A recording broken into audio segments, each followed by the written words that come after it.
저 잊어버릴 것 같아서 먼저 광고부터 드리도록 하겠습니다. 광고 오늘 드릴 것은 세 가지인데요.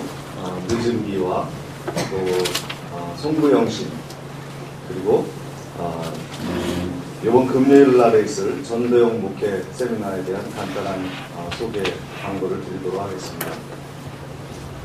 먼저 여러분들이 보시는 그 늦은비 배너를 보시면, 이번 늦은비는 거표지가요, 인비테이션입니다. 초대장 형식으로 누구누구 장로님에게, 집사님에게, 성도님에게 하실 수 있도록 초대장 형식으로 거표지를 만들었습니다. 그래서 여러분들이 성도님들을 초대하는 그런 마음으로 1년 동안 사랑하는 성도들과 함께 한 해를 정리하는 그런 마음으로 늦은비를 디자인을 했습니다. 거표지는요. 그러면 속은 무엇이냐? 이건 사도행전 도 있고 뭐 신약성경도 있습니다만은 주로 우리가 액치 29에서 지금 많이 보강되지 못했던 것이 소장님도 말씀하셨습니다만은 우리들이 좀 더 사람을 만들자, 어떻게 사람을 훈련시키고 어떻게 변화시키느냐에 좀 더 깊은 교재가 나왔으면 좋겠다 하는 그런 생각을 가지고 함께 만든 것이 바로 늦은비입니다. 송구영신도 그런 차원에서 만들었습니다만은 여러분들이 늦은비를 한번 꼭 하시면요, 액츠 29 교회를 만들어 나가는 데 있어서 어떤 사람이 되어야 할 것인가에 대한 구체적인 그런 트레이닝 코스로 매우 중요한 그런 내용을 담고 있습니다. 첫 번째는 세인트가 되자, 거룩한 사람이 되지 않으면 절대 액츠 교회를 만들 수 없다, 만들 수도 없다. 이 거룩한 척하다가 아나니아 삽비라가 그냥 죽었지 않습니까? 헌금도 다 내고 자기 땅도 다 팔았는데 죽었잖아요. 왜 그러냐? 그가 뭐 믿음이 진짜 믿음인지 가짜 믿음인지 그건 하나님이 판단하시겠지만, 거룩한 공동체, 사도교회라고 하는 거룩한 공동체를 출발하는 선에 있어서 순결하지 못한 것이 얼마나 치명적인 공동체에 해가 되느냐는 것을 하나님이 본보기로 보여주신 거거든요. 그래서 여러분들이 액츠교회를 출발할 때 우리 사람들이 거룩해지게 하기 위해서 피 흘리는 노력을 하지 않으면 사도행전 교회에 또 아나니아 삽비라처럼 쓰러지는 사람 생기면 어떡합니까? 그러면 안 되잖아요. 그죠? 모두가 순결한 그런 사람이 되야겠다 하는 마음에서 이 글을 설교를 만들었고요. 그래서 좀 십자가를 짊어지는 리더를 만들자. 고난을 모르고 희생을 모르고 불편한 것을 싫어하는 현대 교인들에게 불편을 감수하고 고난을 이겨낼 수 있는 능력 있는 리더, 십자가를 담대히 짊어질 수 있는 리더로 키우자 하는 것이 이 코스의 목적입니다. 그리고 교회를 세우자. 오늘도 우리가 능력에 대해서 말씀드리고 또 목회자의 권위에 대해서 한번 묵상하는 시간을 갖게 되는데, 그것이 다 무엇을 위한 것이냐? 교회를 세우는 것을 위해서, 사람들을 세우고 성도들을 세우는 일을 위해서 우리가 이 작업을 하고 있다 하는 것을 우리가 기억을 해야 됩니다. 그리고 전도자로 키우자, 이반젤리스트로 키우자. 그리고 마지막으로 킹덤 드리머.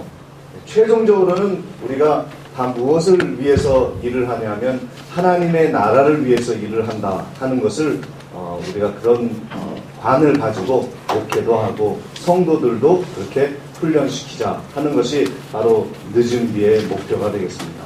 여러분, 다음 주 정도면 늦은비를 이제 구입을 하실 수 있고, 평신도는 미리 신청하실 수 있는데 가격이 좀 비쌀지 모르겠습니다만은 여러분 아낌없이 투자하셔서 이번에 성도들을 훈련시키는 연말 늦은비, 그냥 단순한 행사용 새벽 예배가 아니라 트레이닝 할 수 있는 좋은 교재를 만들었으니까 여러분 후회 없이 사용하실 수 있으니까 꼭 동참하셔서 늦은비에 큰 목회 성과가 있기를 바랍니다.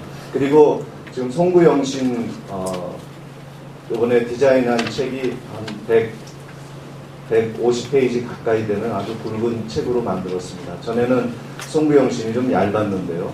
그것은 그동안의 송구영신 예배에 대한 많은 그 매뉴얼들을 총 집합해가지고 이번에 두꺼운 매뉴얼로 또 설교로 이렇게 준비를 했으니까 거기에도 관심을 가지시기 바랍니다. 그것은 다다음 주 안으로 출판이 되겠습니다. 광고에 참조를 좀 해주시기 바랍니다. 그리고 이번 주 금요일 날에 전도형 목회 세미나를 개최를 합니다. 여러분 시간이 되시면 또 혹시 전도형 목회 세미나에 한 번도 오지 못하신 분 계시면 꼭 금요일 날에 오셔서 목회 세미나에 참여해 주시면 감사하겠습니다. 제가 그 이민교회를 한 4년 정도 섬겼는데, 이민교회는 전에도 제가 말씀드렸습니다만 이민교회는 선교라는 용어가 붙지 않으면 절대 살아남을 수가 없는 그런 곳입니다. 환경도 척박하고 전투적인 목회를 하지 않으면 이민교회는 살아남을 수 없는 것이 지금의 상황입니다. 그래서 많은 교회들이 뒤에 이름에다가 선교교회라는 이름을 붙여놓았습니다. 그러니까 선교를 목숨 걸고 하는 교회다. 선교를 비전으로 하는 교회다. 선교의 가치를 가진 교회다 하는 것을 강조하기 위해서 선교교회, 무슨 선교교회 이렇게 이름을 붙여놓고 선교를 중심으로 목회하는 그런 현장에 제가 있어 보았습니다. 오늘도 오늘날 우리나라도 비슷한 현실로 다가오고 있습니다. 전도형의 교회, 선교형의 교회가 되지 않으면 성도들과 함께 교회를 이끌어 나가기가 매우 어려운 환경 속에 놓여 있다고 하는 것을 여러분들 잘 아실 겁니다. 꼭 함께 참여하셔서 좋은 세미나 가지시면 좋겠습니다. 이상으로 광고를 마치고 강의로 들어가도록 하겠습니다.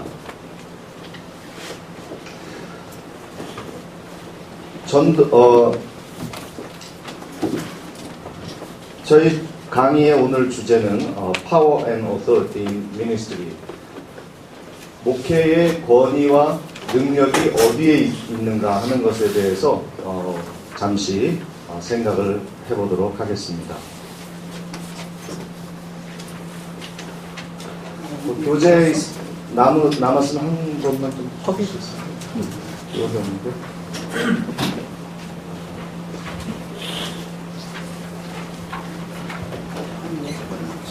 네, 엘빈 토플러는 1990년에 파워시프트란 책에서 힘과 권력이 어떻게 역사적으로 변해왔는지를 말했습니다.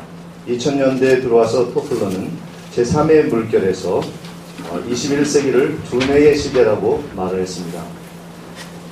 힘의 세 가지 종류를 물리적 힘, 존재적 힘, 심리적 힘이라고 많은 학자들이 이야기를 합니다.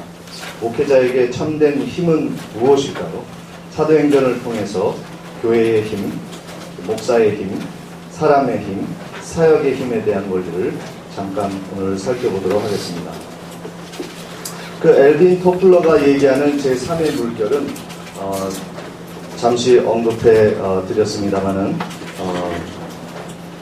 농업사회와 산업사회와 정보사회의 그러한 필요한 힘을 이야기하는 그런 책의 내용입니다. 첫 번째 그 농업사회에서는 무슨 힘이 제일 필요할까요? 육체적인 힘이, 육체적 힘이 제일 필요하죠. 소, 그리고 남자. 남아선호 사상이 이 농업을 위해서, 그 파워를 위해서 생겨난 것이죠. 그리고 산업시대에는 물리적인 힘, 물리적인 힘이 절대적으로 필요하다 하는 것을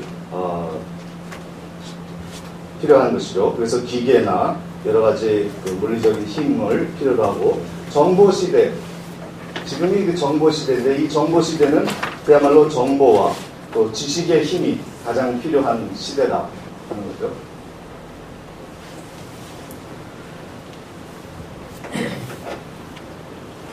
근데 요즘 그 베스트셀러 중에 아직도 베스트셀러인지 모르겠습니다. 제가 한 달여 전에 그 책방에 보니까 베스트셀러에 있길래 제가 한번 유심히 살펴보았는데, 지금 중요한 것이 무엇인가?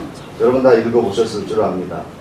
게리 헤멜이 지은 책인데요. 그 최고 경영학 학자인데, 그가 쓴 지금 중요한 것은 무엇인가? 거기에 보면은 그가 주장하진 않았습니다만은 제4의 물결과 같은 그런 이야기를 했어요. 그것이 무엇이냐면,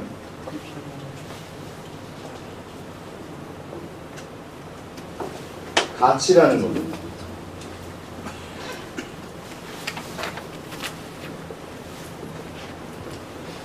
제4의 물결은 창조성입니다. 창조성. 그가 이야기한 것은 크리에이티브. 창조성이 없으면 이 정보도 이제는 한물 같다는 거죠. 정보에 대해서 모르는 것이 없어요. 그러나 그 알고 있는 정보를 창조적으로, 창의적으로, 새롭게 선보이지 못하면 그 정보도 예전의 것이 되어버리고 만다는 것이죠. 그래서 기업을 혁신적으로 이끌어갈 수 없다고 하는 것이 그의 생각입니다. 그래서 창조에 대해서 말을 하는데 거의 이것이 제4의 물결처럼 저에게 들려왔어요. 거기서 중요한 것은 무엇이냐면 5가지를 얘기를 했습니다만은 첫 번째 얘기한 것이 value, 가치입니다.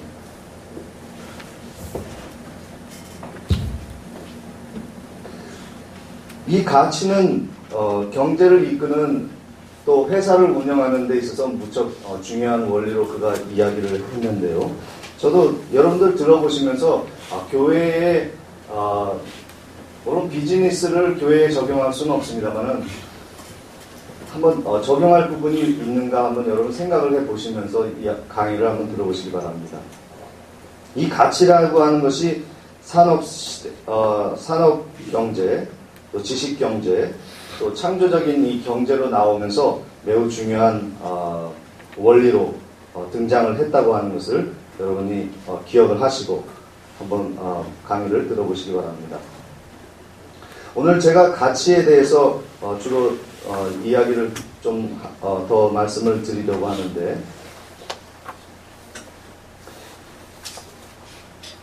성도들은 어떤 가치를 가장 소중하게 여길까 하는 것을 여러분 생각해 보셨습니까? 그러니까 헌금이 줄어드는 교회, 그리고 성도의 수가 줄어드는 교회는 분명히 가치를 지금 잃어버리고 있다라고 생각해도 무방하리라 생각을 합니다. 성도들에게 정말 가치 있는 일에 참여시키지 못했기 때문에 누수 현상이 생긴 것이죠. 만일 성도들에게 이거야말로 내 인생을 걸 중요한 가치를 목사님이 이야기하고 계시다. 우리 교회에 지금 진행되는 목회 프로그램에 내가 전 인생을 걸 만한 가치를 느낀다라고 생각하면 헌금과 성도의 수는 그만큼 비례할 것입니다. 지금 성도들이 그 가치를 느끼고 있는지를 생각을 해보셔야 됩니다. 목소리가 큰 것 중요하지 않습니다. 설교의 패턴으로 성도들을 이끌어가는 그 순간은 중요하지 않습니다. 그 교회를 이끌고 있는 밸류, 가치가 성도들을 끌어당길 수 있는 힘이 있느냐, 파워가 있느냐, 내가 그런 어토리티, 권위를 가지고 있는가에 대해서 정말 심각하게 생각을 해보아야 하는 시점에 이르렀습니다. 성경에 보면은 성도들은 거의 돈의 파워에 눌려 있다고 보면 됩니다. 모르겠습니다. 목회자들도 돈 그러면 그냥 꾹꾹 죽어가는 그런 시대가 됐는지 모르겠습니다만, 우리가 돈과 하나님 사이에 이 파워 게임에서 우리는 늘 지고 패배자로서 살아가고 있지 않는가 생각을 해볼 필요가 있습니다. 우리 마태복음 6장 24절 한번 보시겠습니다.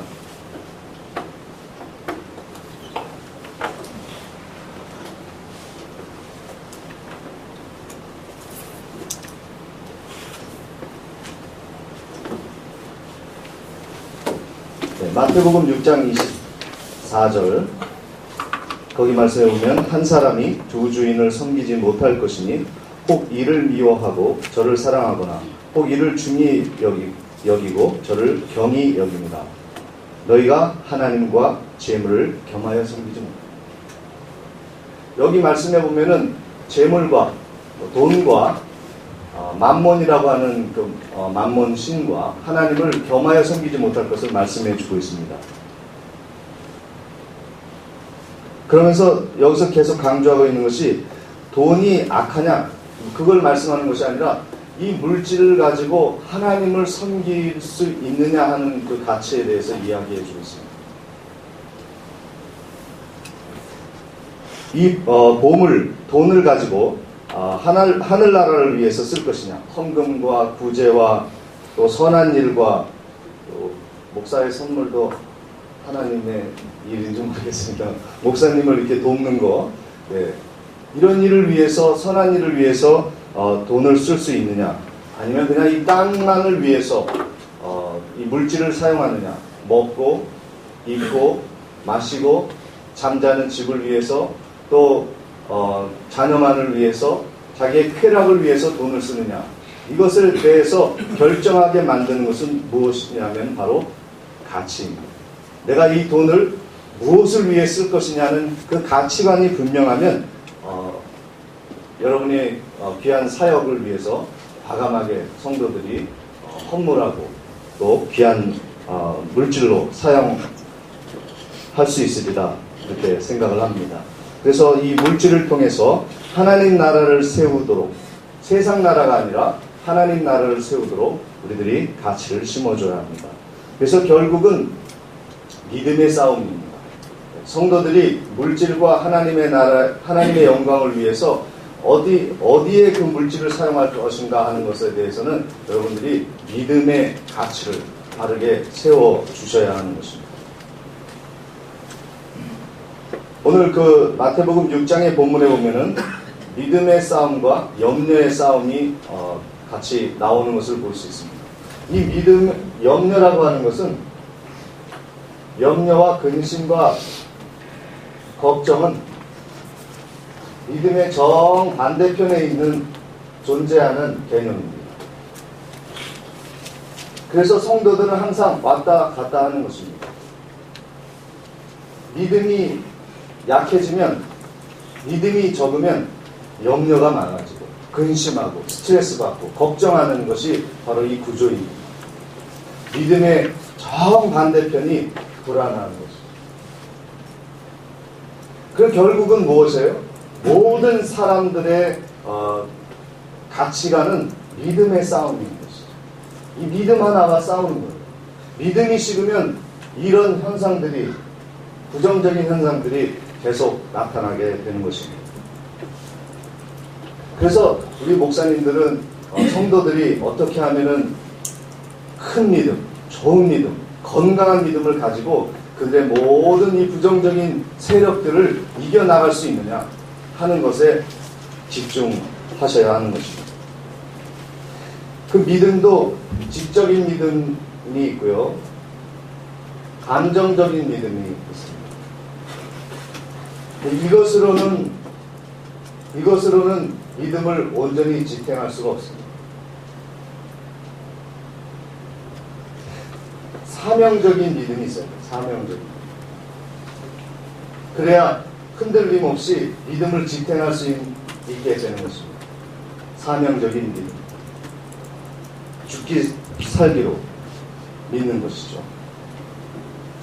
돈을 이길 수 있는 힘은 바로 이런 믿음의 가치, 믿음의 밸류를 바로 세워주는 데서부터 출발을 해야 됩니다. 지금 그 가치의 이야기 하다가 조금 나왔는데요. 지금의 제4의 물결과 같은 그런 가치가, 밸류가 좀 밸류를 소개해 드렸는데,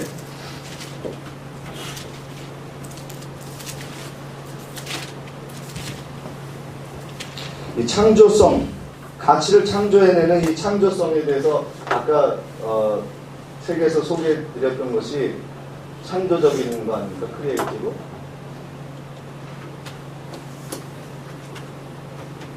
이 창조적인 것이 나타나기 위해서 중요한 것이요. 요즘은 융합이라는 것이죠. 이 융합의 힘이 없으면 이 지식들을 가치 있게 만들어낼 수 없다는 것이죠. 그래서 요즘 연구되는 것 중에 융합이 굉장히 많습니다. 핸드폰도 그냥 전화 기능뿐만 아니라 카메라, 또 뭐 있어요? 라디오, 금융에 관련된 것도 다 통합이 되죠. 융합이 되는 것이죠. 이런 융합의 힘, 그 창조적인 융합의 힘이 없으면 지식도 이제 가치가 없다는 것이죠. 그 목회도 지금 이런 형태들이 많이 나오고 있습니다.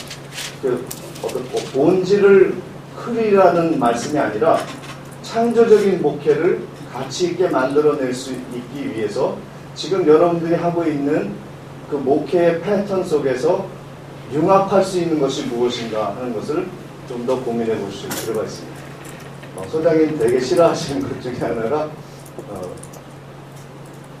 카페 교회 이런 거 싫어하세요. 그죠? 네, 카페 교회 섞이는 거 싫어하시죠. 그죠? 무슨 의미인지는 알겠어요. 왜?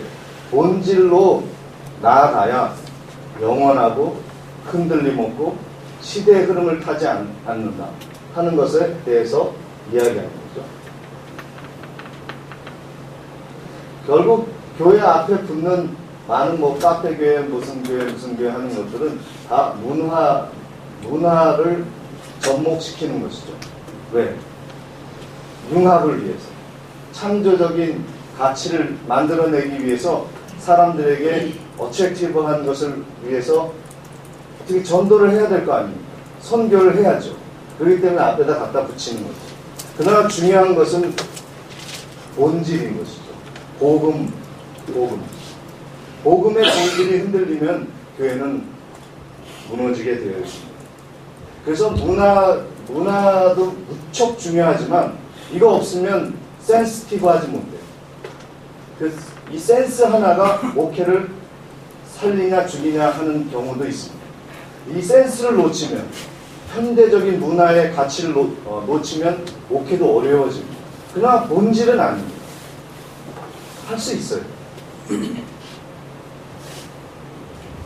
10명, 20명 목회하면서 그냥 제가 뭐 가치를 떨어뜨리는 건 아닙니다. 20년 계속 목회할 수 있어요. 그것도 가치 있는 거죠. 붙들고 있는다는 건 가치 있는 거죠.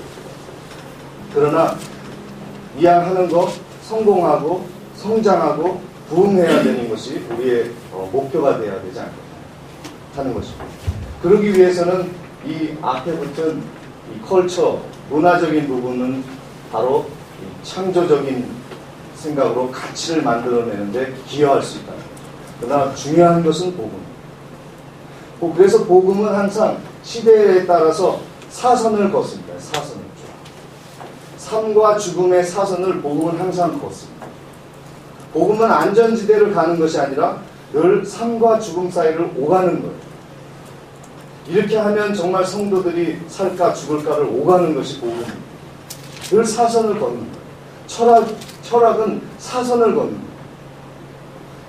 목회 철학도 철학적인 목회도 중요하지만 철학은 항상 사선을 걷는 거예요. 그런데 그건 사람들에게 임팩트가 있어요.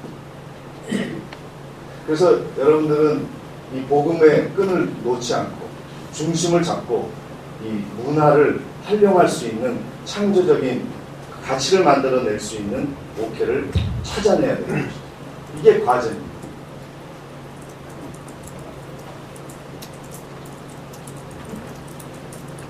그리고 또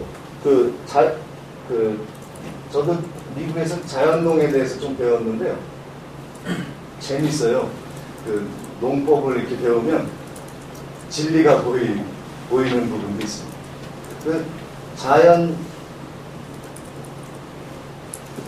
교회 성장 뭐 이런 책도 있잖아요. 그죠? 이게 다 융합이에요. 농법과 교회가 무슨 상관이 있냐? 상관이 있어. 토양을 잘 걸러내면, 잘 만들면, 좋은 토양을 만들면 교회는 자동적으로 성장한다. 이미윤님 발음이 항상 안 돼요. 그 연역 시스템, 이미윤 시스템. 그게 필요하다는 거죠. 교회의 성장. 신학도 그렇습니다. 신학도 요즘은 사회학하고 연결이 돼 있어요. 제가 영국에서 공부할 때 이 부분을 좀 공부를 했습니다. 신약 고린도 후서를 연구를 하는데 기존의 그 영국 그 서구 스타일이 뭐냐면 워드를 연구를 하는 거예요. 그 텍스트를 연구하는 거예요. 텍스트로 정황을 봐서 고린도 후서의 그 정황을 살피는데 요즘은요 고고학 그리고 1세기의 그레코 로만의 문학 시대 상황, 시조 이런 것을 통해서 사회학적인 관점을 통해서 고린도 후서를 이렇게 꿰뚫는 학파가 생겼어요. 캠브리지하고 옥스포드의 많은 학자들이 이 사회학적인 관점을 가지고 성경을 파헤쳐 나가서 이 진실이다. 이것은 이런 미닝을 가지고 있다 하는 것에 대해서 이야기하기 시작합니다. 이것도 뭐예요? 사회학과 신학의 융합이죠. 새로운 시도예요. 이게 절대적으로 필요하다는 것이 아니라 새로운 시도.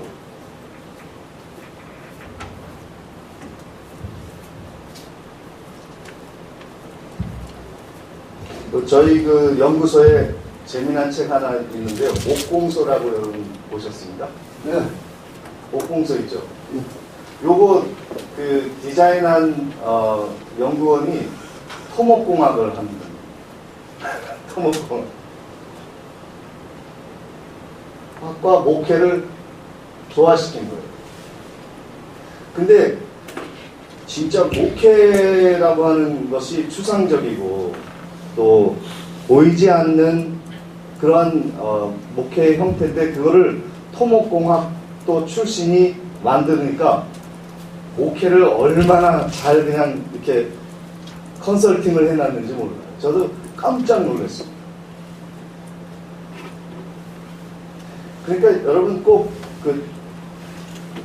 아무런 관계가 없는 것 같은 토목공학과 목회의 접목이 이루어질 수 있다고 하는 것에 대해서 여러분 생각해 보셔야 돼요. 여러분의 성도 한 사람 한 사람이 불필요한 사람들이 아니에요. 다 신학하고 다 그 목사 돼야 할 이유가 전혀 없어요. 제 친구 중에 한 명이 자랑이 아닙니다. 그 서울대 뭐죠? 원전을 공부하는 게 뭐라고 그러죠? 원자력. 네, 원자력 학과를 나온 친구였어요. 그래서 대덕의 연구원에서도 연구를 하고 그랬던 친구인데 연구에서 제가 한 7, 8년 같이 교제하고 지금 총신대 대학원 교수로 있습니다만, 비학학 교수로 있습니다만, 그 양반이 하는 얘기가 뭐냐면 요즘 어려운지 그런 얘기를 하더라고요. 꼭 신학할 필요는 없다. 자기의 재능, 수학적인 재능 아무나 하나님이 주십니까? 절대 그렇지 않습니다. 문학적인 재능 하나님이 절대 아무나 주지 않습니다. 그런 것을 통해서 더 크게 하나님께 영광 돌릴 수 있었다는 뉘앙스로 이야기를 하는데 저도 그럴 수 있겠다고 생각합니다. 중요한 것은 융합입니다. 내 목회에 다양한 성도들의 경험과 지식과 학문과 뭐 이런 것들을 어떻게 융합해 나갈 수 있느냐, 전도에 활용할 수 있느냐, 그 융합의 창조적인 가치를 만들어내는 일에 여러분들이 투자를 많이 하셔야 돼요. 거기에 그래야지 자꾸 신학교만 가라 그러지 마세요.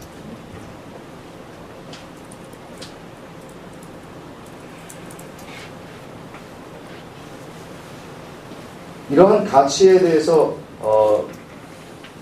우리들이 눈을 뜨게 될 때 미래의 파워를 이 교회와 목회자와 또 목회에 우리가 창출해낼 수 있다고 하는 것을 여러분 기억하시기 바랍니다.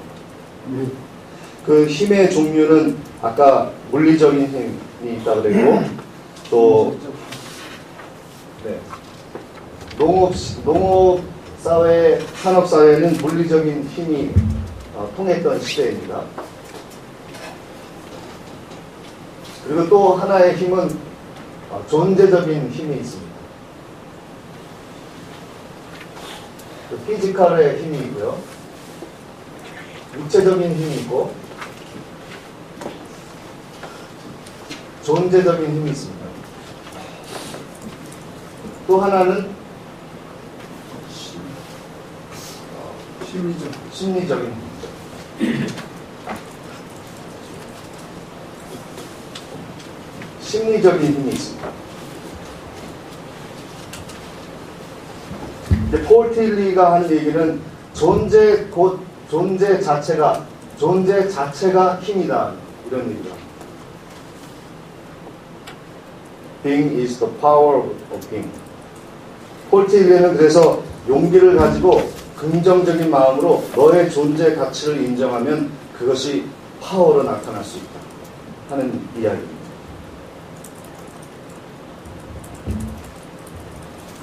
그래서 다이나믹스, 이거 현세태라고 그러고요. 잠재태라고 그러고요. 잠재되어 있는 힘. 그리고 에너지야.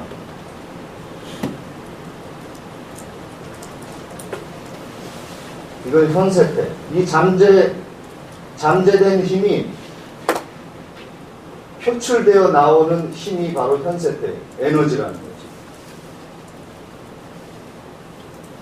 이것은 아리스토텔레스의 학설을 폴 틸리가 인용한 것인데, 그러니까 잠재되어 있는, 존재되어 있는 힘이 바깥으로 긍정적으로 나올 수 있도록 만들어야 파워가 나타난다.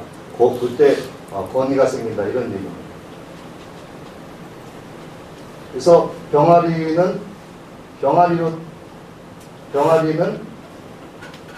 항상 달기되는 힘이 있습니다. 달그로 나아가는 힘이 있습니다. 병아리가 독수리로 나갈 힘은 절대 없어요. 그래서 존재의 가치가 중요합니다. 너는 이러이러한 존재. 너는 하나님의 자녀다. 그 하나님의 자녀의 힘이 너로 하여금 하나님 닮아가게 만드는 파워로 나타나야 된다. 이렇게 우리가 설교할 수도 있겠습니다. 근데 여기에 굉장히 단점도 있고 장점도 있습니다. 이러한 철학들이 단점도 되고 장점도 됩니다. 큰 장점은 뭐냐면요, 그 진화론이 무너집니다. 진화론은 그 종은 다른 종으로 변형될 수 있다, 변이될 수 있다고 생각을 하지 않습니까? 이 진화론 자체가 원숭이가 사람 되고, 그렇죠? 덩어리가 독수리 되고 진화된다는 거죠. 그런데 이 존재 자체가 변하지 않고 그 존재의 그 긍정적인 에너지가 그 존재 자체로 나타나는 표출되는 힘이 그 파워라는 거죠. 에너지라는 거죠. 근데 진화론자들은 이 이론에 의하면 다 거짓입니다. 하나님은 종이 종 자체를 만드셨지, 개체별로 이렇게 만드셨지, 변형되도록 만들지 않았다고 하는 것에 대해서 이 이론은 이야기해 주고 있는 겁니다.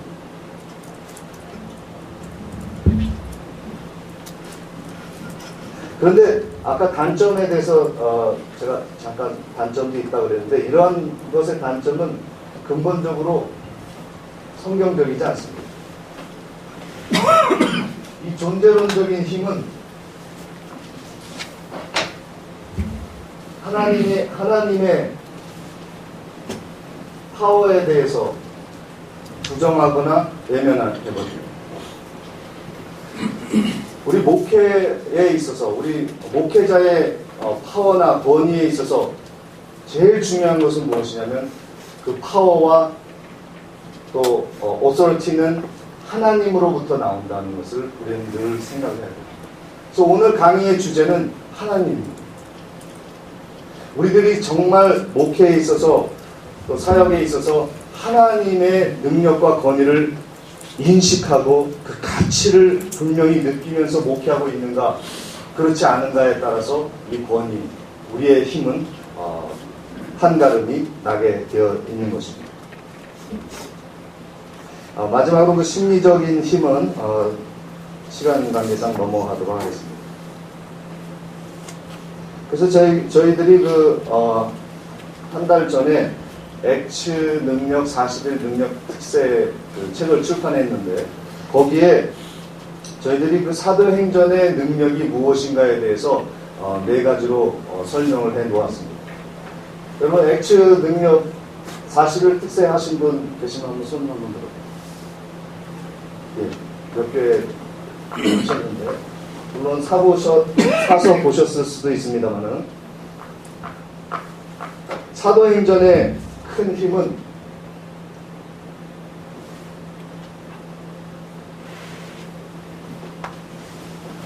네 가지입니다.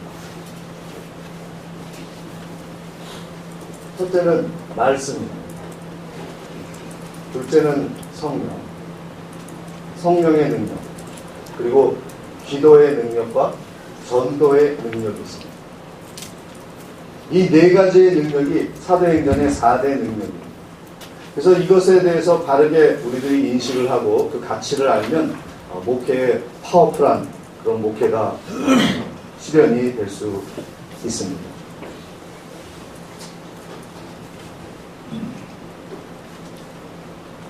첫째는 이 말씀의 능력인데요.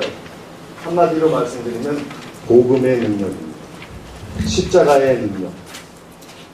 그 복음의 능력에 대해서 우리들이 얼마나 인식하고 사명감을 가지고 있는가 하는 것이 목회의 파워의 근원이 되겠습니다. 로마서 1장 16절 누가 한번 읽어봐 주시겠습니까?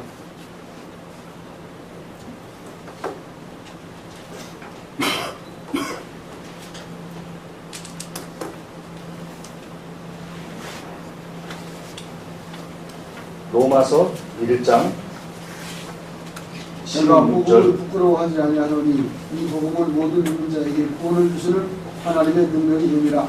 먼저는 유대인에게 그리고 헬라인에게로다. 네, 거기 보면은 복음이 무엇이라고요? 하나님의 능력이다. 네. 저 복음에 대해서 하나님의 말씀의 핵심인 이 복음에 대해서 십자가의 능력에 대해서 우리가 얼마나 가치를 가지고 있는가, 그것을 정말 나의 능력으로 삼고 있는가 하는 것에 대해서 우리가 생각을 해볼 필요가 있습니다. 목회자에게는 이것이 생명입니다. 나는 복음의 말씀을 증거하는 사람이다. 나는 복음의 말씀을 전해야 한다 하는 그런 미션, 사명이 불타올라야 됩니다.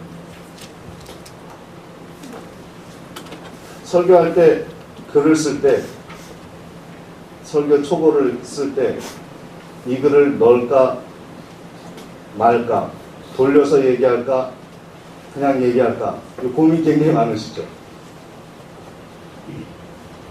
너무 무조건 직선적으로 얘기하라는 것은 아닌데 성도들한테 복음에 대해서 바르게 증거할 수 있는 열정이 보이지 않으면 성도들은 여러분을 무시할 것입니다. 듣는 사람 입장을 한번 여러분 생각해 보세요. 듣는 사람이 이런 생각을 했다고 생각해 보십시오. 아, 목사님이 저 얘기를 저렇게 안 하시고 이렇게 돌려서 이야기하시는구나. 아, 우리를 많이 배려해 주시네. 고맙네. 그러면 내가 열심히 복음을 위해서 살아야지. 이렇게 생각하는 사람들이 있지만 대부분의 사람들은 무슨 생각을 하냐면 목사님이 우리를 무서워하는구나. 타협하는 목사님으로 생각할 가능성이 무척 많다고 합니다. 그래서 복음을 직선적으로 증거하고 담대하게 외치고 이 복음을 증거하지 않으면 나는 죽는다. 내가 이 강대상을 오더라도 이것은 꼭 전해야 되겠다라는 것이 팍 박히면요. 처음은 목사님 왜 저래? 그러지만 우리 목사님은 진리로 얘기하는구나. 이 생각이 들어가는 순간 목사님에 대한 권위를 인정해 준답니다. 거기에 생명이 있다는 거예요. 잠시 성도들을 편하게 해주는 것보다 어쩔 때는 과감하게 나는 복음 자체, 나는 전하지 않으면 안 되는 사람이다. 나는 이 사명을 위해서 이 교회에 부름받아 왔다고 하는 것에 대해서 명확하게 선을 그어줄 필요가 있다는 거죠. 선을 잘못 긋다가 또 어려움 당하시면 안 되는데 순간 그럴 때가 있지 않습니까? 선을 그어줘야 돼요. 성도들로 하여금 정말 조금 마음이 저릴 정도로 한번 해줄 때가 필요하다는 거예요. 어느 때요? 나의 권위가 아니라 하나님의 권위를 위해서 복음을 바르게 선포해야 될 때 선포해주면 하나님의 사람은 그 말씀을 따릅니다. 순종합니다. 그 권위를 인정해 줍니다. 나의 권위가 아니라 하나님의 권위 때문에. 이 사도행전의 권위는요, 파워는 이 말씀을 그대로 증거하는 권위. 가감 없어요. 너희들이 회개하고 죄사함을 받아 예수 그리스도를 믿고 죄사함을 받으면 구원을 얻는다. 이거 외에는 없습니다. 해석하기 들어가지 않아요. 수사하기, 미사오구가 들어가지 않아요. 아름다운 말이 거기서 찾아볼 수가 없어요. 단순한 것입니다. 근데 우리들은 너무 복잡해지지 않아요. 이 단순한 복음을 너무 복잡하게 만들어 놓지 않았나 이런 생각을 해봅니다. 단순하면 성도들이 단순하게 심플하게 분명하게, 단순하다는 것은 그냥 지식이 없다는 것이 아니라 클리어하다는 거고, 성도들한테 복음을 클리어하게 확실하게 분명하게 증거할 수 있다면 여러분은 분명한 파워를 갖게 되는 것입니다. 사도행전의 파워는 바로 이러한 파워입니다. 복음이 하나님의 능력이다. 이런 의식을 가지고 그들이 복음을 담대하게 외쳤습니다. 그래서 로이드 존스 목사님이 그 웨스트민스터 교회에서 설교하실 때 꽤 오래 설교하시지 않습니까? 근데 휴가를 맡아서 시골 교회에 가셨는데 거기서 이제 설교할 기회가 있었습니다. 무척 더워서 설교하기도 힘든 상황이고 성도들도 5명밖에 없거든요. 그래서 오늘 한 15분만 설교하고 내려와야겠다 하는데 하나님이 뒤통수를 탁 치시는 것 같은 그 느낌을 받았고요. 그러면서 내가 이곳에서 웨스트민스터 교회에서 설교하듯이 열정적으로 그리고 충분하게 복음을 하나님이 전하기 원하는 그만큼 전하지 않으면 나는 목사가 아니다. 그 생각이 들고, 그래서 그 무더위에 5명 앉혀놓고 시골교회에서 로이드 존스 목사님이 웨스트민스터 교회에서 수백 명의 성도들 앞에서 정말 쩡쩡 울리는 그러한 그 시스템 속에서 설교하듯이 설교했다. 그 설교했던 그 기억을 그가 잊지를 못하겠다. 그러면서 나는 설교자다. 나는 해야 할 말을 해야 한다. 해야 할 말을 한다. 나는 그것에 설교에 사명을 받은 사람이다. 나는 복음을 어느 곳에 어떤 환경 속에서도 증거해야 하는 사람이다. 라는 분명한 정체성과 사명감을 그가 그곳에서 다시 회복했다는 것입니다. 모르겠습니다. 여러분 목회 상황이 어떤 분은 잘 나가시는 분도 계시고 어떤 분은 지하에서 몇 명 교인 앞에서 참 처참한 그런 느낌과 감정으로 설교하실 수도 있을 겁니다.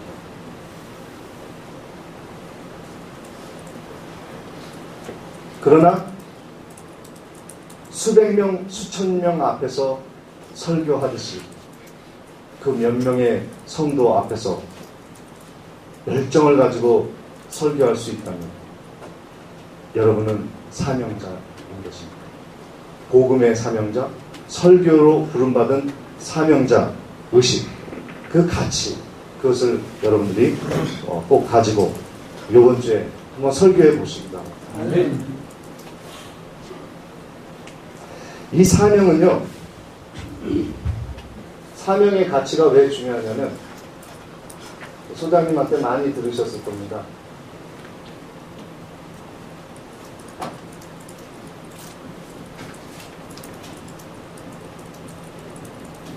이 사명자 의식을 가지면 지속하는 힘이 있습니다.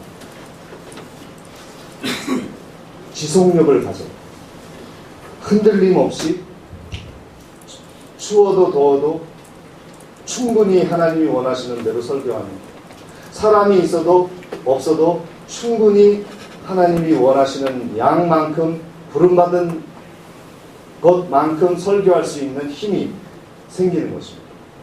월급이 작아서 경제적으로 허덕여도 지속할 수 있는 것, 성도들이 많지 않아서 힘들어도 또 다른 교회 가서 열받게 해도 지속할 수 있는 힘, 그것이 생기는 것입니다. 사명감이 없으면 그 지속력이 생기지 않습니다. 그래서 성도들에게 지금 연말이라 이제 재직들을 뽑을 때 제일 중요한 것은 그들이 사명받았다고 하는 이 가치를, 사명자라고 하는 가치를 분명하게 심겨주면 1년 지속할 수 있는데, 그거 심어주지 못하면 중간에 뭐 좀 어려움이 있다고 목사님 못하겠어요 뭐 이러면서 빠지게 되는 경우가 있습니다. 그래서 연말 목회는 사명을 심어주는 목회, 그리고 나 자신도 복음으로 부름받았다, 나는 설교해야만 한다, 나는 설교를 위해서 복음을 위해서 부름받았다는 사명의식으로 우리를 재무장하면 1년 갈 수 있어요. 아멘. 이것이 쓰지 못하면 덥다고 목회 포기하고 어렵다고 설교 준비 잘 안 하고 그렇게 될 가능성이 많은 것이죠.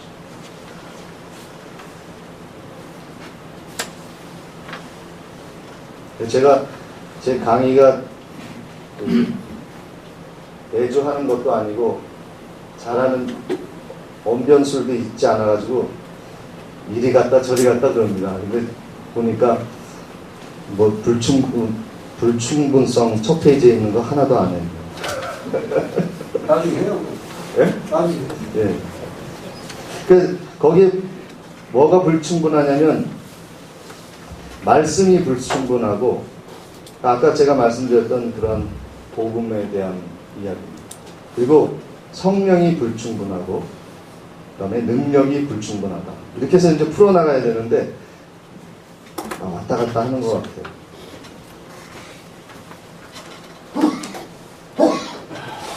자, 그러면 바로 나머지는 넘어가고요.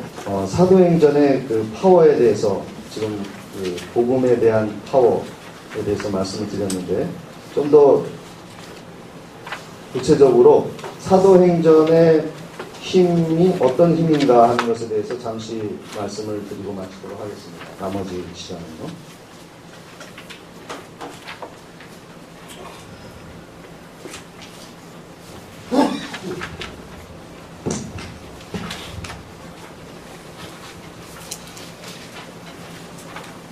사도행전의 힘은 첫 번째 관계의 힘입니다.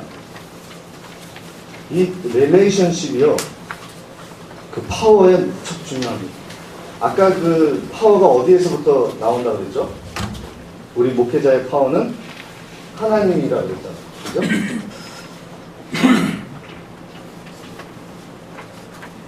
하나님으로부터 모든 파워가 우리에게 흘러 넘치는 거죠. 그 철학에서 유출설이 있지 않습니까? 뭐 이 세상이 어떻게 만들어졌느냐, 신의 충만함으로부터 흘러 넘쳐서 이 세상에 그 모든 것이 창조되었다는 그런 창조 유출설이 있습니다. 근데 진정한 파워는 그거예요.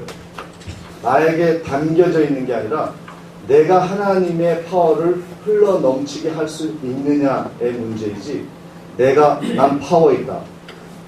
여기 김계하 원장님 관련된 분 안 계실 줄 믿고 얘기하는데, 저는 가서 이렇게 2박 3일 동안 저도 가봤거든요.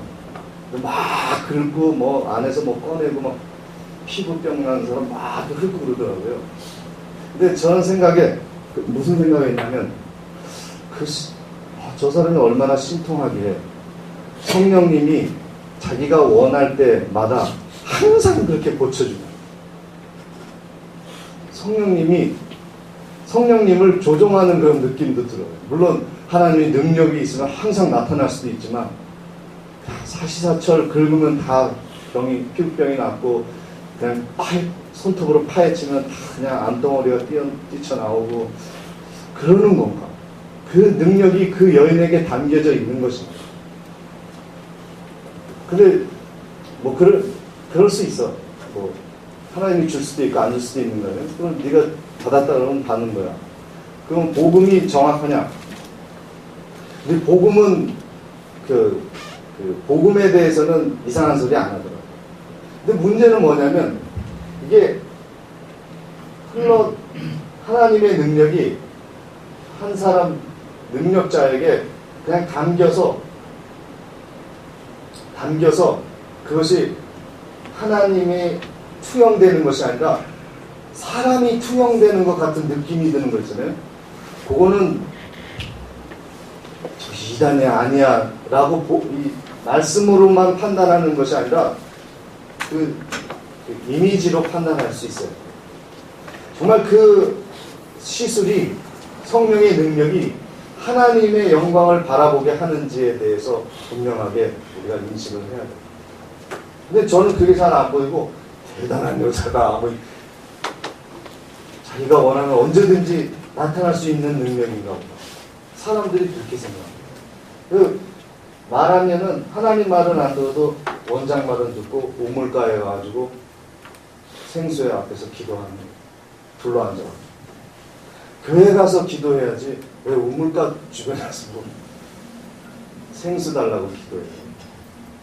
그러니까 결국은 우리의 능력이 나타날 수 있어요. 그러나 우리의 능력을 통해서 하나님이 영광 받으시도록 시스템을 만들어 놓아야 그것이 넘쳐서 하나님의 능력이 혜택을 받는 거지, 내가 중간에 가지고 물질적으로 이득을 얻거나 명예로 이득을 얻거나 중간에 이렇게 챙기면 그것은 능력이 아닙니다. 그게 이단이 됩니다. 그 목회에 있어서의 능력은 여러분의 능력이 아니라 철저하게 누구의 능력이에요? 여기 500명, 1000명 넘는 목회자들 계실 줄 압니다. 왕년에 해보셨던 분들 계실 줄 알아요.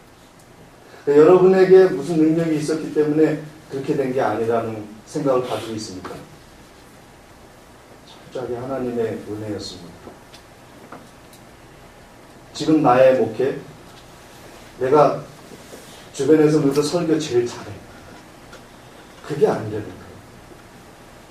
우리 교회 시스템 내가 엄청나게 목숨 걸고 만들어 놨어. 그게 아니에요. 그게 능력이 아니라 누구의 능력이라고요? 하나님의 능력이다. 그거를 여과 없이 나의 유익 없이 그대로 통과시켜 나아가는 능력, 그것이 액체 능력입니다.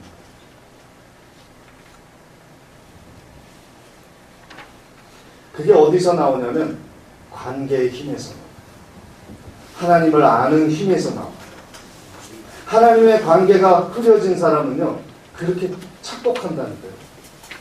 그 파워를 나의 유익으로 삼아 내 명예를 드러내고 나의 물질적인 그러한 혜택의 기회로 삼고 내 자랑, 내 명예, 나의 물질적인 유익으로 삼는 것. 그래서 관계의 힘이 무척 중요합니다. 기독교는 알의 종교입니다. 구원에 있어서도 알은 절대성을 가집니다. 영생은 곧 유일하신 하나님, 참 하나님과 그가 보내신 자 예수 그리스도를 아는 것입니다. 하나님을 깊이 아는 힘이 관계의 힘이요 사도행전의 힘입니다. 그 베드로하고 바울 이제 트레이닝 코스가 내년에 나올 겁니다. 소장님하고 이제 회의도 하고 또 소장님이 말씀도 하셨는데 사도행전의 전반부 8장까지 베드로 그리고 8장 이후 28장까지 바울의 목회의 그 파워풀한 힘은 어디서 나왔냐면 하나님과의 릴레이션십을 바로 했을 때 직감이 나왔어요. 그러니까 복음서의 베드로와 사도행전의 베드로가 확연히 틀리지 않습니다. 중간에 하나님과의 관계가 제대로 설정됩니다. 사울이 바울 될 때 하나님을 제대로 만났고 하나님과 좋은 관계를 회복했기 때문에 그가 위대한 사도 바울이 된 것이죠. 저희들이 연구소에서 연구하는 것 이상으로 여러분들도 한번 해보시기 바랍니다. 제가 맨 마지막 장에 표를 만들어 놨는데 베드로와 바울이 어떻게 변화되었는가. 변화 전에, 하나님을 만나기 이전에, 관계를 회복하기 이전에 베드로와 바울이 어떤 모습이었는가. 그리고 예수 그리스도를 만나고 하나님의 임재를 확실히 경험한 베드로가 바울이 어떻게 그가 목회 사역에 변화가 일어났는가 하는 것에 대해서 여러분 설교 한번 해보세요. 그래서 중요한 것은 여러분의 목회에 있어서 파워풀한 힘은 누구와의 관계다? 하나님과의 관계의 힘에서 나옵니다. 그래서 여기저기 쫓아다니지 마세요. 화요일날 오전에 여기 오는 거 외에는 다른 데 가시지 마세요. 아니, 쫓아다니지 마시라니까요. 먼저 하나님과의 관계를 바로 세우는 힘을 경험해보지 않으면 쫓아다니는 거 소용이 없는 것이죠. 시스템 문제가 아니라 관계의 문제. 근데 그것을 위해서는 말씀을 봐야 되고 성령을 체험해야 되고 기도해야 되고 전도해야 되고 이런 복합적인 트레이닝을 우리가 날마다 해야 되는 것은 맞습니다.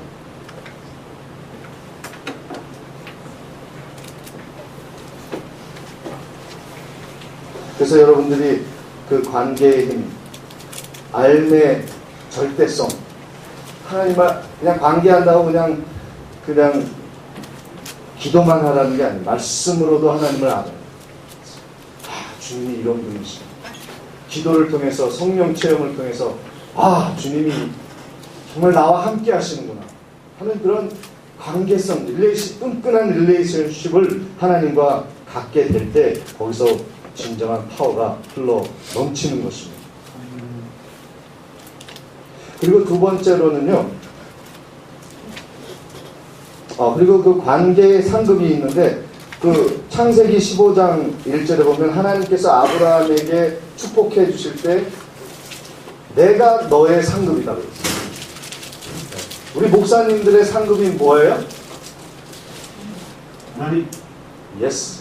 하나님. 아멘. 하나님. 하나님과 당신이 정말 나를 이렇게 사랑하셨군요. 당신이 나와 함께 하시는군요. 나의 아버지시군요. 그것을 발견하는 것이 상급이지, 목회 후에 하나님이 주신 것이 상급이 아니에요. 누가 상급이다?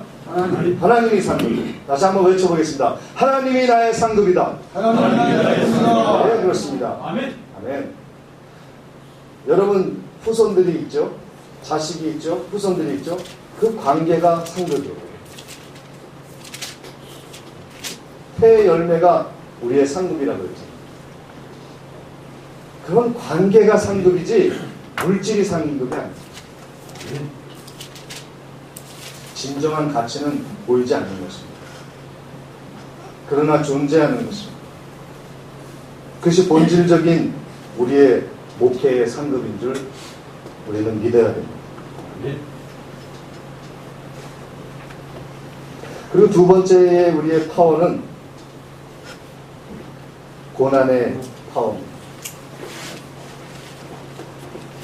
이 부분 나오면 제가 저도 할 말은 없습니다. 고난 안 받으려고 뺀질뺀질거리고 그런 건 아직까지 남아있는데,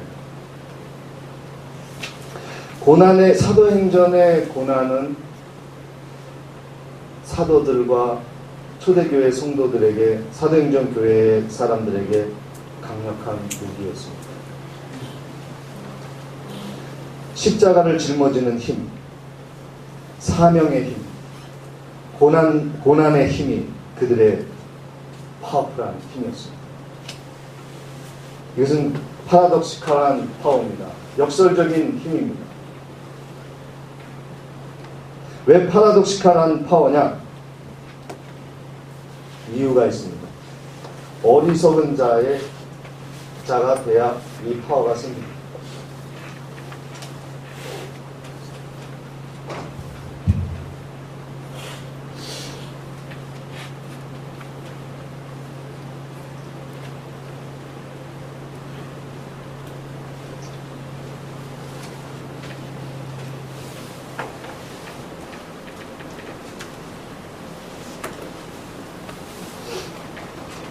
이 역설적인 힘은요, 사도 바울이 목숨 걸고 이야기했던 파워입니다. 어리석은 자가 돼야 돼. foolish power.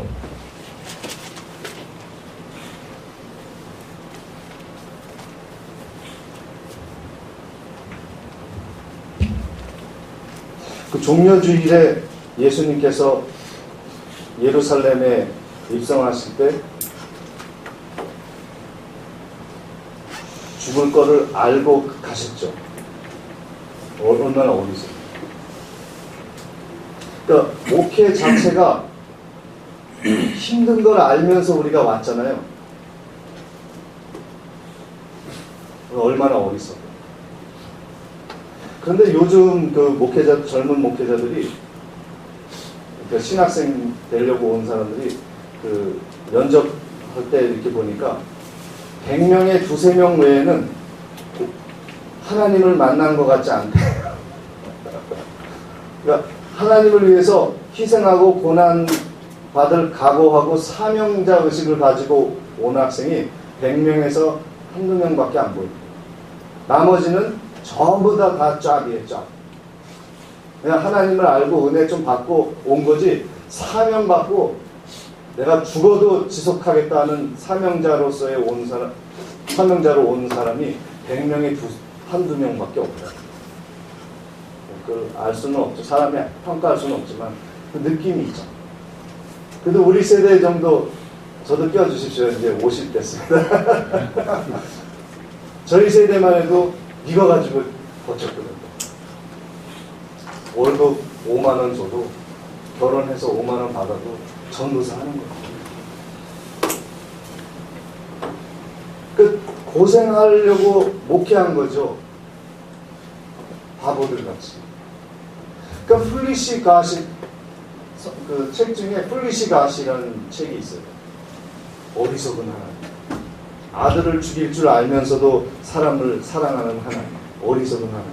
십자가를 질 줄 알면서도 어리석게 덤벼드는 하나님. 어리석은 하나님.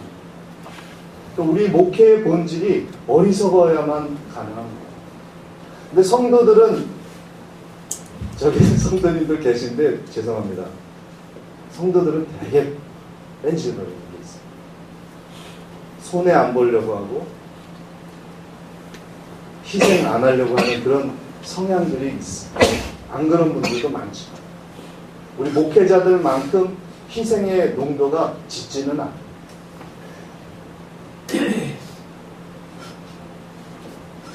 그런데 목사님이 똑같이 하잖아요. 어리석지 않잖아요. 그러면 누구하고 부딪히냐면 성도하고 부딪힙니다. 우리하고 똑같네? 이렇게 들어오면 그때부터는 파워나 권위나 다 상실됩니다. 설교를 아무리 잘하셔도 목사님이 미치지 않으면 끝나는 거예요. 왜? 너하고 나하고 뭐가 틀려? 이렇게 나오는 거예요. 그래서 물질에 좀 손해보고 명예에 좀 손해봐도 미쳐버리세요. 왜? 말씀의 권위를 위해서, 하나님의 복음의 말씀을 증거할 수 있는 통로가 되기 위해서 손해보잖아요. 어리석게 가잖아요. 그런데 하나님은 이 어리석은 것을 통해서 강력한 능력을 발휘하시는 거죠. 이게 하나님의 파워의 통로예요. 풀리샤. 빌립보서 2장 5절에서 11절에 보면은 너희 안에 이 마음을 품으라. 곧 예수 그리스도의 마음, 하나님의 보좌의 영광을 버리고 육신의 옷을 입은 어리석은 마음을. 그러니까 하나님이 그 예수 그리스도를 다시 높여서 하나님의 보좌 우편에 앉히게 해주시고 권위를 주시는 거예요. 이게 사도행전의 파워입니다. 두 번째는 약자의 힘입니다.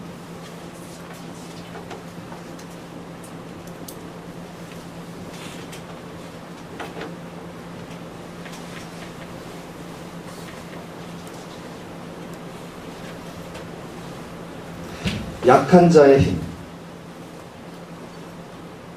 하나님의 능력은 복음을 위하여 약한 자인 예수 그리스도에게 임하셨습니다. 그리스도께서 약하심으로 십자가에 못 박히셨으나 오직 하나님의 능력으로 살아 계시니 우리도 그 안에서 약하나 너희에 대하여 하나님의 능력으로 그와 함께 살리라. 보세요. 하나님의 능력이 어디서 나타나요? 약함에서. 이것은 인간적으로 어리버리하라는 얘기가 아니에요. 사람 앞에 비굴해지라는 얘기가 아니에요. 복음 앞에, 하나님 앞에 철저하게 약자의 모습이 있어요.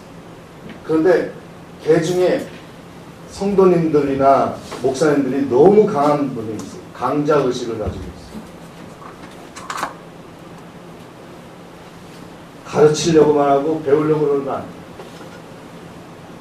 그리고 나는 너보다 낫다고 생각하지 섬기려고 하지 않아요. 그러니까 처음에 교회에 딱 들어왔을 때 성도들이, 초신자들이 제일 거부감이 뭐냐면 권사님, 장로님, 틀에 박힌 강자들이 자기를 무시하는 거예요. 사회에 나오면 쳐다보지도 않는데 교회만 오면은 강자의식 가지고 이러니까 그렇게 하면 안 돼, 그렇게 하면 안 돼, 이러니까 기독교가 욕을 하고 섬기려고 안 하고 강자의식을 가지고.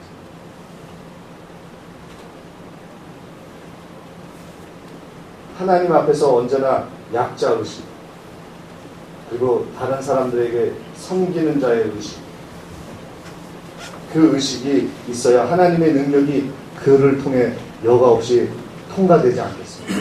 강하면, 뻣뻣하면, 목이 고주면 하나님의 영광이 여과되지가 않습니다.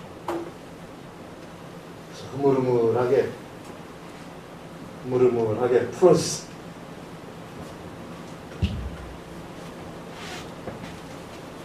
그게 사도행전의 파워입니다.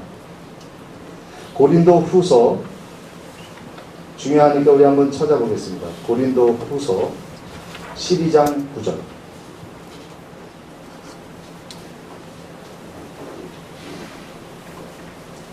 고린도 후서 12장 9절. 이거 한번 크게 읽어봐 주세요. 나에게 이르시기를 내 은혜가 네게 족하도다. 이는 내 능력이 약한 데서 온전하여짐이라 하신지라. 그러므로 도리어 크게 기뻐함으로 나의 여러 약한 것들에 대하여 자랑하리니 이는 그리스도의 능력이 내게 머물게 하려 함이라. 네. 고린도에서 바울의 싸움은 성도와의 싸움 내면에 그의 사역자와의 싸움이죠. 반대자들과의 싸움. 그 반대자들은 철저하게 강자의식이 있었어요. 무엇이 있었냐면 레퍼런스가 있었죠. 예루살렘 교회에서 파송식을 정식으로 하고 파송장을 가지고 온 사람. 그 바울은 있어요, 없어요? 없어요. 아직도 의심이 가는 친구야. 저거 유대인 스파이 아니야? 뭐 이러면서. 파송장이 없어. 두 번째는 설교가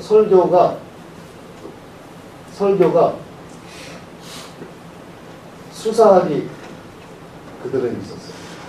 수사학.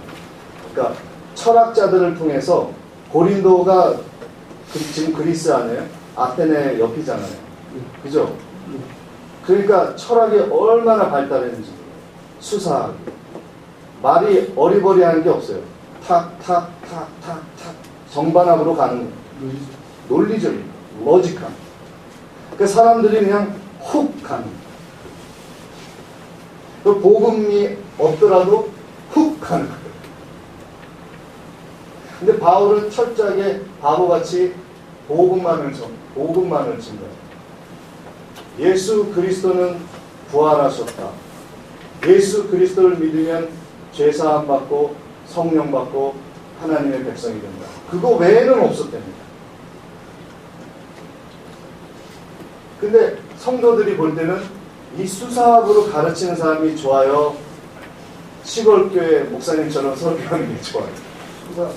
수사학이 들어가고 뭐 한마디 해도 미사하고 들어가고 로직하니까 이게 머리 흐름이 사실 로직한데 이렇게 가는 거예요. 이건 맞는 말이에요. 복음을 수사학적으로 잘 하는 것도 좋다고 생각해요. 융합 잘하는. 그리고 세 번째, 못생겼어요. 이 사람은 잘생겼어요. 못생겼어요. 머리도 빠지고 키도 남자니 똥자루 같고 자랑할 만한 외모가 없어요. 이것도 한몫하잖아요. 그죠? 그러니까 강자의식을 가진 거예요. 바울의 반대파들. 성도들은 어디로 갔어요? 이쪽으로 가는 거예요. 그래서 고린도 후서가 눈물의 편지, 저는 속쓰린 편지라고 한 이유가 뭐냐면 일로 간 성도들을 보고 너희들은 이 사람들이 강압적으로 하고 설교도 그렇게 하고 레퍼런스 있고 잘났으니까 그쪽으로 가냐? 더 중요한 거는 복음입니다. 예수 그리스도 외에는 구원받을 수 없는데 수사학이 레퍼런스가 전통이 뭐가 그렇게 중요한 거예요? 섭섭하다 하고 쓴 눈물을 흘리면서 쓴 편지가 고린도 후서예요. 여러분 보세요. 사람 앞에서 강자의식을 갖는 것, 거기에는 하나님의 능력이 절대 여과되지 않습니다.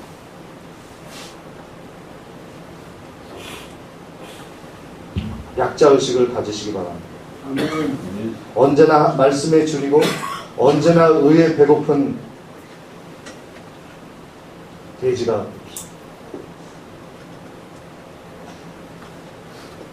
항상 시냇가에서 물을 갈망하는 사슴과 같이 하나님을 갈망합시다. God is my desire. God is my desire. God is my desire.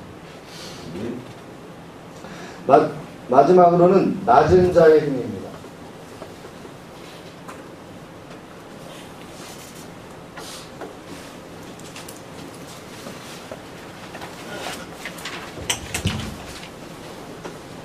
목사님들을 참 이 얘기하면은 한국 목사님들은 거리가 멀 수도 있어. 낮은 자. 영국 가니까 목사님들이 앞치마도 들고 설거지도 하고 막 지금 로인 윌리엄스 그 수장이 있잖아요. 그 집에 제가 한번 갔었던 사람입니다. 제가 그래도 지금 그 수장에서 내려와서 다른 분이 되신 것 같은데 그 로인 윌리엄스 턱수에 이렇게 나는 그 할아버지 같이 생긴 그 성공의 수장 있잖아요. 근데 그 와이프가 제인 윌리엄스라고 저의 튜터였어요. 그래서 부르기 같이 그 집에 갔는데 그때 어디 있었냐면 사우스 웨일즈의 뉴포트라는 교회를 심호하고 계실 때 2000년도 초반 수장 되기 전이죠. 그런데 와가지고 우리가 점심 먹고 있는데 로인 윌리엄스가 점심시간이 되니까 이제 업무 보다가 들어와서 제인 윌리엄스한테 여보 밥 줘 그러니까 여기 지금 학생들하고 지금 식사하는 거 안 보여요? 하니까 알았어 하고 이렇게 가더라고요. 근데 이 사람들은요 저렇게 해요. 그냥 평범하게 낮은 자의 자세에서 자기 할 일을 해요. 교회에서도 자기가 좀 낮은 자의 그 일이라도 할 일이 있으면 해요. 근데 그거 하면 또 목회 안 되는 측면도 있잖아요. 너무 내가 다 하면 성도들이 할 일이 없으니까 시키는 건데 시켜도 낮은 자의 자세로 시키세요. 나는 시키는 자고 너는 일만 하는 자가 이렇게 생각하면 나는 당신을 섬기는 자입니다. 그런 마음으로 일을 시키세요. 그리고 집에 가서도 와이프한테만 뭐 다 맡기고 그러지 말고 주말 되면 바쁘니까 월요일쯤에는 여러분들이 와이프 사모님들 좀 맛있는 것도 해드리고 좀 데리고 다니면서 섬기고 그렇게 하세요. 우리 목사님들은 너무 대접만 받으니까 이런 낮은 자의 의식이 없어요. 높은 자의 의식이 많지. 여러분들은 안 그러시지만 조심하셔야 돼요. 왜냐? 낮은 자의 자리에 하나님의 파워 포인트가 있는 거예요. 겸손하고 낮은 자의 자리에 와야 하나님을 만날 수 있는 것입니다. 붕 뜨면 교만하면 하나님은 그곳에 안 계십니다. 그곳에 파워가 있습니다.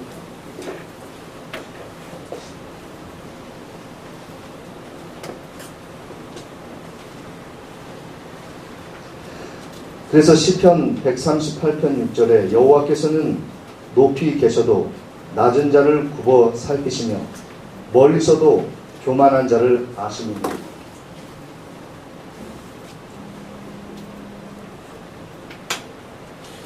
그래서 성도들에게도 그렇게 가르치시기 바랍니다. 초신자, 새 신자가 우리 교회의 주인이 되게 하자. 여러분들 그들을 섬기기 위해서 부름받은 사람이라는 사명자의식을 갖자. 초신자가 오면 뭘 가르치려고 하지 말고 몸으로 섬기고 말로서 칭찬해주고 그들이 교회에서 내가 주인인 것 같다 이 교회는 그런 의식을 갖도록 만들어주죠. 그러지 않으면 하나님의 파워가 절대 나타나지 않습니다. 이 파워는 얼마나 강력한지 하나님의 희자도 모르는 사람들도 직감하는 파워입니다. 마지막으로는 습관의 힘입니다. 얼마 전에 포리포리 다 맡으셨을 줄 아는데 실행하신 교회에서는 포리포리를 하셨을 겁니다. 근데 이 포리포리의 힘은 뭐냐면 습관의 힘을 갖는 거예요. 습관의 힘은 지속적인 능력을 갖게 해주고 명확하게 해줍니다. 사도행전을 40번 읽고 40번 사도행전 교회가 되기 위해서 기도하면 뚫리는 거예요. 보이는 거예요. 하나님의 음성을 듣기 위한 그 수단으로 뽀리뽀리를 저희들이 시작을 했는데, 그렇게 하기 위해서는 그렇게 하면은 확신이라는 것이 생깁니다. 습관은요, 확신을 줍니다. 명확하게 만들어주는 힘이 있어요. 그래서 이 사도행전에 보면, 예수님도 그렇고 사도들 보면 습관적으로 기도하는 것을 확인하는 거예요. 하나님이 아직도 나를 사랑하시고 하나님이 나와 함께 하신다는 확인을 하는 거예요. 습관적으로 기도합니다. 습관적으로 하면은 젖어드는 힘이 있습니다. 그러니까 설교할 때, 제 강의도 마찬가지예요. 이렇게 보고 떠듬떠듬하고 생각 안 나서 뒤적뒤적거리고 그러면 파워가 안 나타나죠. 그런데 자꾸 묵상하고 내 것으로 만들어서 들어서 나오면 그 파워가 거기서 나와요. 설교도 여러분의 체질화가 될 때까지 그 설교를 완성도를 높이면 거기에 파워가 나타나요. 젖어드는 힘, 체질화되는 힘이 습관에 나타나게 됩니다.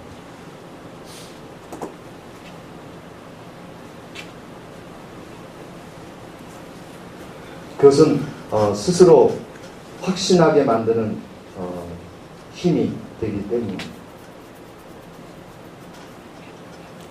그래서 포리포리를 하라고 말씀드린 것은 안테나를 바로 세워서 하나님의 음성에 주파수를 맞춰서 하나님이 무엇을 원하시는지에 대한 고도의 집중력을 가지고 그 무엇을 원하시는 것에 대한 분명한 인식을 확실히 하자 하는 것을 위해서 저희들이 그렇게 연구소에서 포리포리를 진행해 나가는 겁니다. 교회의 파워는 모인 사람들에게 말씀하시는 하나님의 음성을 들을 수 있는 유일한 곳이기 때문에, 복음의 파워가 왜 파워가 있느냐? 죽어가는 사람들에게 하나님의 십자가의 복음을 증거하지 않으면 그들이 살아날 길이 없기 때문에, 대안이 없기 때문에 파워가 있는 것입니다. 교회의 파워는 그 말을 들을 수 있는 유일한 기관이기 때문에 교회에 하나님이 파워를 주시는 것입니다. 목회자를 하나님이 왜 보호하시고 존중하시고 그를 사랑하시느냐? 그 말을 전해줄 수 있는 그 교회의 유일한 사람이기 때문에. 그래서 결국 교회는 실패하지 않습니다. 목회는 실패가 없습니다. 복음을 증거하면 반드시 열매가 맺습니다. 생명이 생겨나게 되는 것입니다. 오늘 이것을 선포하는 입술을 가진 사람들이 바로 우리 자신입니다.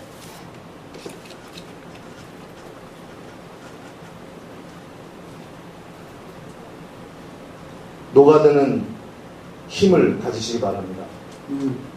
설교 말씀, 복음의 말씀이 오늘 여러분의 심령에 녹아들 때까지 실험해 보시기 바랍니다. 말씀을 마음에 새기는 귀한 은혜가 연말에 여러분에게 목회에 나타나면 여러분을 통해서 하나님의 파워와 하나님의 권위는 반드시 주어질 것입니다. 파워 게임 하지 마시기 바랍니다. 하나님의 영역이 있어요. 마지막으로 이 말씀만 드리고 마치겠습니다. 우리가 파워가 나타나지 않는 이유는 하나님의 영역을 침범하기 때문에 파워가 나타나지 않습니다. 하나님의 영역 중에 무엇이 있냐면 내일, tomorrow. 내일은 내 것이에요? 하나님 것이에요? 너희가 내일 일을 내일 염려할 것이요 오늘 뭐 근심 걱정은 오늘에 족하다 그랬잖아요. 그 이유가 뭐냐면 내일은 누구의 것이기 때문에 내일 목회, 10년 목회, 20년 목회, 은퇴 후의 삶이 누구의 것이에요? 하나님의 영역. 근데 그거를 가지고 염려하고 고민하면 그거는 뭐예요? 하나님의 영역을 침범하는 것이죠. 두 번째, 원수 갚는 것.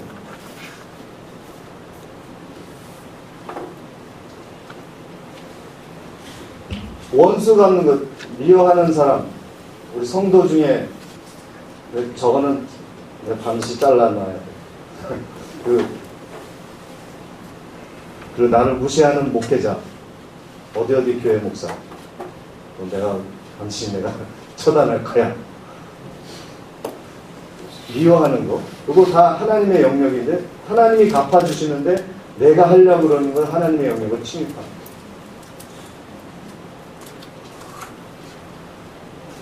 또 뭐 있습니까? 하나님의 영역인데 침입하는 거.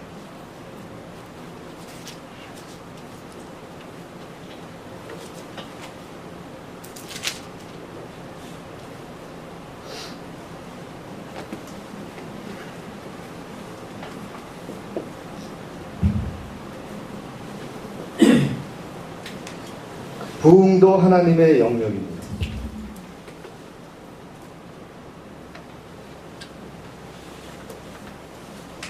근데 우리가 스스로 막 부흥을 일궈내려고 하는데 진정한 부흥은 하나님이 움직이시는 것을 보는 게 부흥이다. 로이드 존스가 그렇게 얘기했죠. 진정한 부흥은 으쌰으쌰 내가 막 이렇게 흥분되는 것이 아니라 하나님이 움직이고 계시는구나 하는 것을 눈으로 보는 게 부흥. 그러니까 부흥은 내가 할 수 있는 게 아니라 누구의 영역이에요? 하나님의 영역. 하나님이 움직이시도록 분위기를 만들어 나가는 것이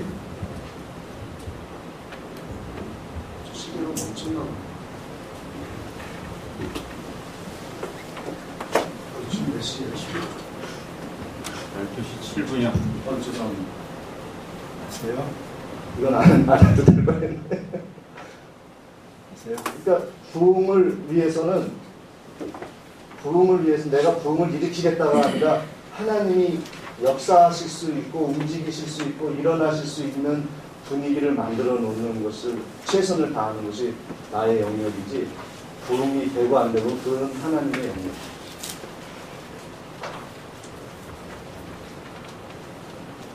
오늘 우리들이 액치 29를 하면서 연말을 맞이했습니다. 여러분의 사역 위에 하나님의 파워와 하나님의 권위가 여과 없이 나타나서 연말 또 내년의 목회 사역에 하나님의 영광이 능력이 보여지는 그런 목회가 되기를 소망합니다. 우리 다 같이 뜨겁게 한번 기도하실 때 우리 최 목사님 나오셔서 마무리 기도해 주시고 하겠습니다. 우리 다 같이 하나님의 능력과 하나님의 권위가 나타나는 목회가 되게 해 주옵소서. 연말 목회의 늦은비와 또 송구영신 또 성탄절 또 내년의 모든 계획들 속에 하나님의 능력과 하나님의 영광이 나타나게 하옵소서. 우리 다 같이 부르짖으며 기도하겠습니다. 하나님 아버지 은혜와 사랑을 감사합니다. 이 시간에 아버지 하나님께서 우리의 목회에 축복하여 주시고 우리와 함께 하시니 감사합니다. 사도행전의 힘과 능력을 우리가 경험할 수 있도록 은혜를 베풀어 주시면서 감사합니다. 이제 우리의 목회 속에서 하나님의 능력이 나타나게 하시고 하나님의 영광이 나타나게 하시고 우리가 그의 여과하는 투명하게 여과하는 하나님의 종들이 되게 도와주옵소서.